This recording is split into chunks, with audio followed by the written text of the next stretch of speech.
I'm standing in a tiny cafe in Paris, the kind with 3 tables and one guy who looks like he's been judging tourists since 1998. I order a coffee. He nods. I reach into my wallet and slide a crisp $20 bill across the counter like I'm doing him a favor. He looks at it, then he looks at me, then back at the bill. "This is not usable," he says slowly, like he's explaining gravity to a confused dog. I laugh. "Yeah, but it's cash." He blinks. "Yes, American cash." "Right," I say, smiling harder. "Money, money." The woman behind me exhales sharply. The espresso machine hisses like it's embarrassed for me. "We use euros," the man says, pushing the bill back with one finger. Not rude. Surgical. I feel heat crawl up my neck. I mean, it's basically the same thing. You can exchange it. He tilts his head. So can you. There's a pause where no one moves. No music, no background noise. Just me, holding a symbol of global power that suddenly feels like a Monopoly prop. "So, no?" I ask. He shrugs. "Nah." I fumble through my wallet, flipping cards like maybe a euro will magically appear. It doesn't. The line behind me grows quiet in that European way that says everything without saying anything. "I can't pay," I finally admit. He nods, already reaching for the next cup. "Next time," he says, "bring Europe." I step aside, coffeeless, watching him serve the next customer in 5 seconds flat. She taps her card. Beep. Done. I felt every confident travel myth collapsing in real time, and standing there, empty-handed and slightly humbled, that's when I realized this wasn't about currency at all. It was about how far American assumptions can travel before they hit a wall. I thought that Paris moment was a fluke. One awkward cafe, one grumpy guy, cultural misunderstanding, lesson learned. Except it kept happening. Not just to me, but to every American within a 10-foot radius of a cash register. A week later in Rome, I'm watching a guy in cargo shorts confidently slap down a stack of US bills at a gelato shop. "Keep the change," he says, like generosity will solve foreign policy. The teenager behind the counter freezes. "Sir, this is euros," the guy chuckles. "Yeah, but it's all money, right?" Silence. The scooper stops midair. A woman in line whispers, "Madonna mia," like she's watching a crime unfold. That's when it clicked. This wasn't bad luck. This was a pattern. I've been traveling long enough to recognize one. Years bouncing between Europe, the UK, and places where American accents arrive 5 seconds before American confidence. I've seen us argue with train conductors, negotiate with parking meters, and now, apparently, attempt to manifest exchange rates through vibes. What makes it fascinating isn't that Americans try to use dollars. It's how sincerely they expect it to work. There's always that moment of optimism. They'll make an exception. They'll figure it out. Money is universal. And when it doesn't work, the confusion feels personal, like Europe broke an unspoken agreement. I watched one woman in Barcelona hold up a 20 like a hostage negotiator. "This is worth more than your money," she said gently. The cashier smiled, nodded, and repeated, "Euros." Louder, slower, as if volume might convert currency. What you start noticing is the escalation. First, it's polite clarification, then mild disbelief. Then the quiet panic when the line forms and everyone realizes this conversation is going nowhere. Europeans don't argue back. They just wait. That waiting is brutal. No yelling, no manager, just collective patience weaponized against you. I saw one man glance around desperately like maybe another American would jump in and back him up. No one did. We never do. We pretend not to know each other. Silence becomes survival. And the wild part? This happens everywhere. Fancy restaurants, corner bakeries, train stations, different countries, same American script, which is how I knew this wasn't about being careless travelers. It was about something deeper, something baked in, something you don't even notice until the stare hits.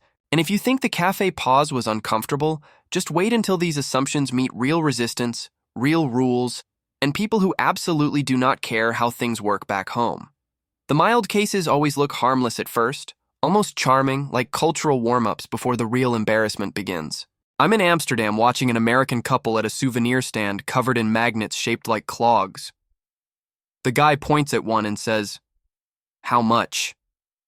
The cashier answers, €5. He nods, reaches into his wallet, and hands over a $10 bill with the relaxed confidence of someone who thinks geography is optional. She looks at it, then at him. "Euros," she says. He smiles. "Yeah, this is stronger." She pauses. "Do you take Albanian money?" she asks, completely calm. He laughs, then realizes she's serious. "No?" "Exactly," she says, sliding the bill back. The reflection hits him slowly, like dial-up internet. In Munich, I'm standing behind a guy at a bakery ordering something he can't pronounce. The woman says the price. He hands her dollars and adds, "It's fine, I travel a lot." She looks genuinely apologetic.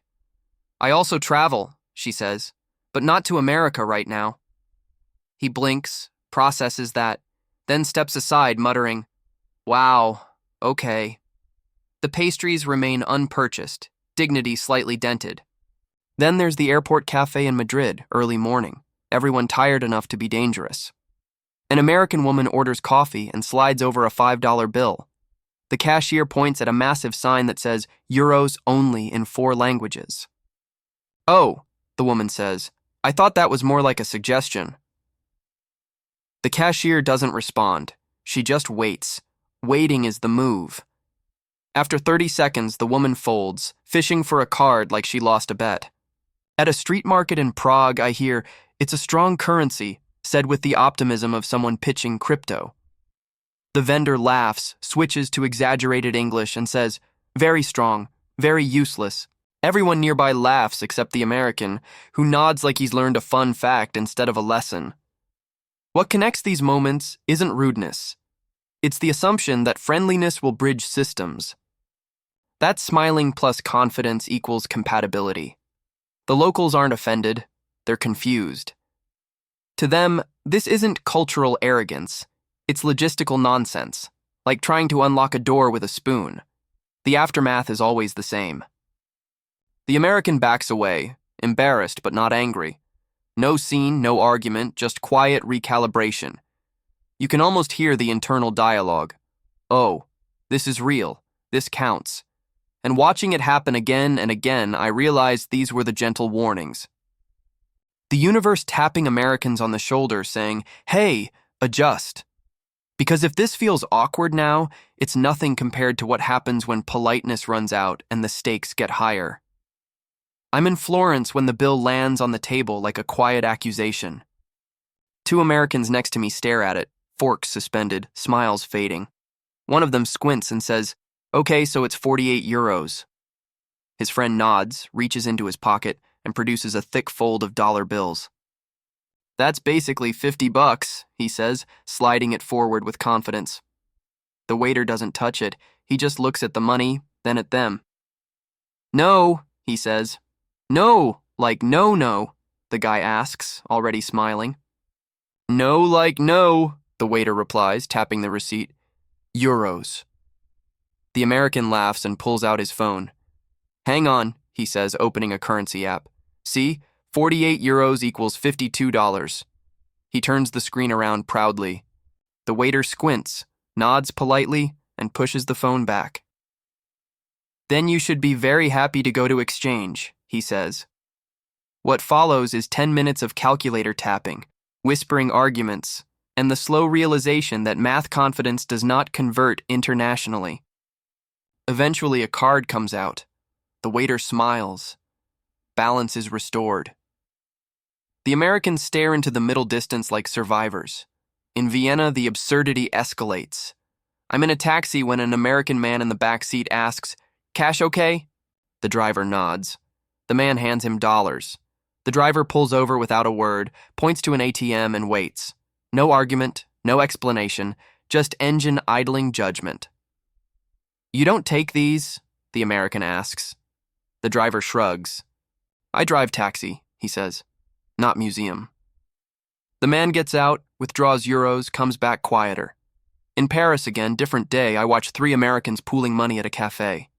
Bills spread across the table like they're planning a heist.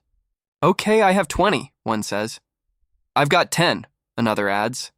They pause. The realization hits all at once. None of it helps. So, what now? One asks. They look around like someone might donate €1 out of pity. No one does. Eventually, a barista clears her throat and says, "Card?" At a high-end boutique in Milan, it peaks. An American woman holds out pristine dollar bills and says softly, "It's basically the same value." The sales associate smiles, nods, takes the bag, and sets it back on the counter. "Yes," she says, still smiling. "Basically." Then she walks away. That's the moment the tone changes. No more gentle confusion, no more helpful explanations, just polite disengagement. Europeans don't escalate, they disengage. And that's worse. What's fascinating is the logic Americans use. It's not aggression, it's negotiation. Surely rules bend, surely friendliness counts, surely someone will meet them halfway. But systems don't negotiate. Systems just exist. Every story ends the same way. Quiet embarrassment, a sudden respect for local rules, a realization that confidence without context is just noise. And this is where the humor sharpens, because once the stakes rise, once time matters, once pride is involved, these moments stop being cute. They become pressure cookers, and that's when the real stories begin. What's striking about all this isn't just the comedy, it's systematic. There's a reason Americans keep trying to pay in dollars, and it isn't stupidity. It's cultural conditioning wrapped in economic privilege. Back home, the dollar is king. You hand someone a 20, and it works everywhere. Restaurants, taxis, vending machines, even that sketchy flea market version of a gift shop. The world feels like it conforms to your currency by default. Travel abroad, and suddenly that assumption collides with reality.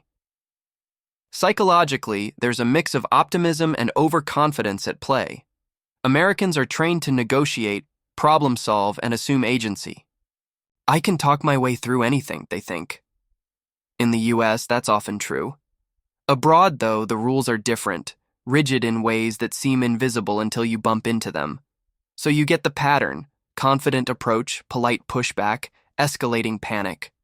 Educationally, exposure matters. Many Americans graduate with little understanding of foreign currency, and most have limited real-world practice using it. Combine that with pop culture reinforcing the idea that American dollars are universally recognized, and you get people earnestly asking, why isn't this working? In Paris, Rome, or Prague, it's not arrogance, it's expectation.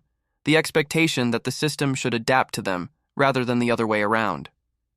Contrast this with Europeans who grow up juggling multiple currencies, crossing borders, converting prices in their heads daily. They've normalized these exchanges.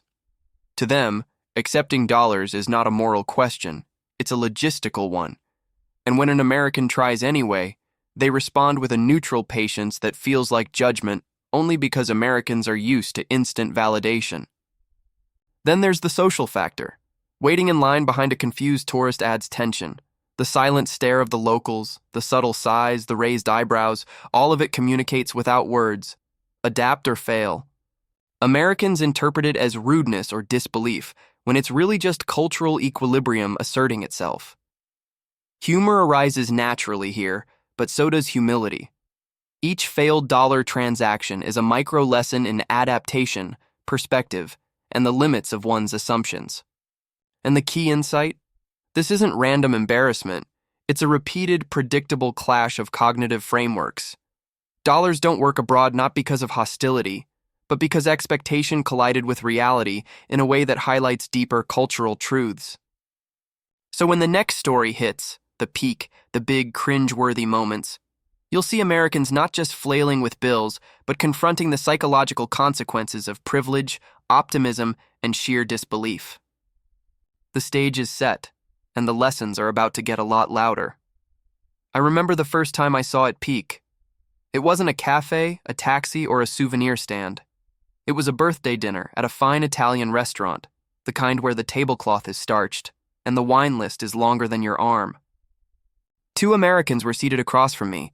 They'd already ordered. The bill arrived, a crisp stack of euros folded neatly. One of them reaches into his wallet and, with all the confidence of someone who's convinced life bends for him, produces a thick wad of dollar bills. "This should cover it," he says, smiling at the waiter. The waiter pauses, blinking in a way that suggests he's reconsidering his career choices. "No," he says. "I mean, it's basically the same," the American continues, leaning forward slightly, like he's explaining gravity. 48 euros, $52. It's close enough, right? "No," the waiter replies again, slower this time, tapping the receipt like it's a puzzle. "Euros." The conversation escalates. Phones come out, calculators appear, whispered debates about exchange rates fill the air. The waiter's patience never falters. He's calm, precise, immovable. Eventually, a credit card is produced. The Americans retreat, muttering, defeated, but still trying to rationalize their logic. The room exhales, wine glasses clink, and life returns to normal, except for them. Then there was a border town in Switzerland. An American man, standing in line at a small cafe, waves his 20s like a flag. "We're close to America," he says softly, almost pleading. "They'll take dollars here, right?" The barista tilts her head, looks at the money, looks at him, and bursts out laughing. Not mockery, just pure, unfiltered amusement. "No," she says. "We do not." He tries to smile through the embarrassment, but the line behind him grows longer and the laughter becomes communal. He withdraws quietly, buys coffee with a card, and slinks away. Then there's the ATM fiasco in Berlin. I watched an American woman stare at the screen like it had personally insulted her. "Why is it asking so many questions?" she asked aloud. The machine doesn't answer. Dollars in her wallet are useless, and she's forced to adapt on the spot. PIN numbers, euro withdrawals, transaction fees, the full adulting experience abroad. The common thread in all these peak moments isn't just money. It's expectation versus reality, confidence versus rules, and the stark collision of privilege with systems that simply don't bend. Americans, at their core, believe in flexibility, in negotiation, in the idea that being friendly and persistent will yield results. In these peak moments, they learn otherwise painfully. And the humor? Absolutely devastating if you're watching. The psychology? Even better. There's a tiny, tragic grace in watching someone realize that no amount of charm or logic will override cultural infrastructure. That realization hits, and in that moment, the lesson is seared in memory. By the time these stories end, you're not just laughing. You're nodding, empathetic, slightly horrified, and fully aware that what seems like simple dollar confusion is really a mirror reflecting deeper assumptions about how the world should work. And as the lessons settle, the transition becomes clear. What started as amusement in small cafes now becomes an urgent study in human behavior, and how far Americans will go before finally submitting to foreign logic. Looking back at all these stories, the cafe pauses, the taxi pullovers, the birthday dinners, it's clear there's a pattern. Americans start with confidence, armed with dollars and optimism, believing the world will bend to their logic. Then comes polite resistance, silent stares, or patient refusals. Finally, the fallout hits. Embarrassment, recalibration, and a quiet acceptance that maybe, just maybe, systems outside the US don't negotiate. The takeaway isn't about mocking mistakes, it's about perspective. Every failed attempt is a micro-lesson in adaptation, humility, and cultural awareness. The humor is obvious, but beneath it lies a profound observation. Confidence alone does not translate universally. Dollars, charm, and persistence may work at home, but abroad the rules are different, and noticing that is part of learning. These moments also reveal the subtle genius of European patience. No yelling, no arguments, just quiet consistency. They let Americans flounder without judgment, giving space for reflection. The lesson? Adaptation beats persistence when facing unfamiliar systems. And for us watching, there's a soft moral. Travel challenges assumptions, tests patience, and teaches that being right isn't always the goal. Sometimes success is just surviving gracefully and maybe learning to carry euros next time. By recognizing this pattern, we start to understand more than currency. We understand cultural friction, human psychology, and the humor in our own misplaced confidence. And with that, the stage is set for the final twist, the call to engage, reflect, and laugh at the shared absurdity of it all. So here we are, back where we started. Americans trying to use dollars in Europe, staring down reality, and realizing that confidence doesn't equal currency acceptance. If you've laughed, cringed, or secretly nodded along, you already get it. This isn't just a travel mishap. It's a lesson in assumptions, adaptability, and the hilarious ways our comfort zones meet the wider world. Think about your own trips. Have you ever waved cash like a magic wand, only to watch it fail spectacularly? Or maybe you've witnessed a friend try to bend reality with nothing but optimism and a wallet full of dollars. Drop a comment. I want to hear your stories. Which one made you laugh hardest? Which one made you wince in secondhand embarrassment? And if you enjoyed tagging along on these awkward, absurd, yet strangely enlightening adventures, don't forget to hit that subscribe button. There's more cross-cultural chaos, eye rolls, and lessons in humility coming your way every week. Finally, remember, the dollar may be powerful, but it's not magical. And sometimes the world's patience is far more amusing than its flexibility. So next time you travel abroad, check your wallet, mind your euros, and maybe, just maybe, leave a little room for humility. It goes a long way.